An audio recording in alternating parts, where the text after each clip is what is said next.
Kung daghan kag pilunon ay napaglangan, pila na dayon para mahuman ang imuhang mga trabahoon. So ingon ana unta no nga attitude no mahigala kay para wala na tay mga trabahoon nga gatambak no. So ag sa diha pa ni siya no mahigala kay wala jud siya nako nahurot og pilo. Ang katunga ra jud ato no mahigala nga ako ang napilo kay kana laging tindera ta dahil na manggod po'y magsampit nato kay mo palit sa tindahan.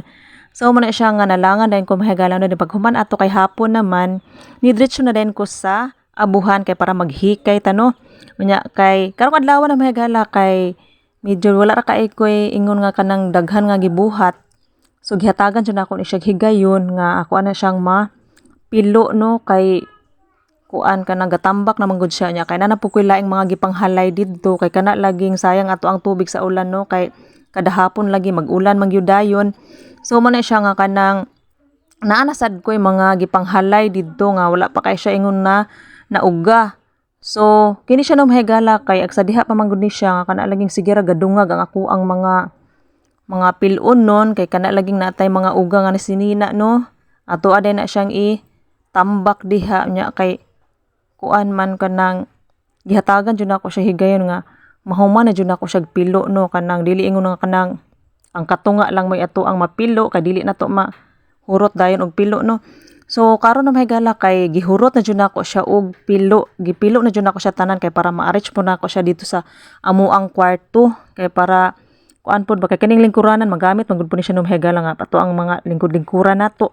So man siya nga kuan kanang gihurot jud nako og pilo na wala na ako siya gitambak sa lingkuranan kay intawon ang ako ang mga sinina no mahigala kanang nangakumos intaw na siya no diha no kay gatambak siya diha unya. Ang ako apong mga anak no mahigala kay mangita sila sa mga sinina. Mangukay sila diha amura sila og namili og ukay-ukay. So kanang mga pangbalay no, mga panguran lang sa balay. So mangita sila silahang mga suutonon. Nya naran taon din ha gatambak lang taw siya nya. Wala na ko siya na lugar og pilo. So karong adlaw no mahigala kay kuan man kanang wala ra kay ko ingon nga gibuhat.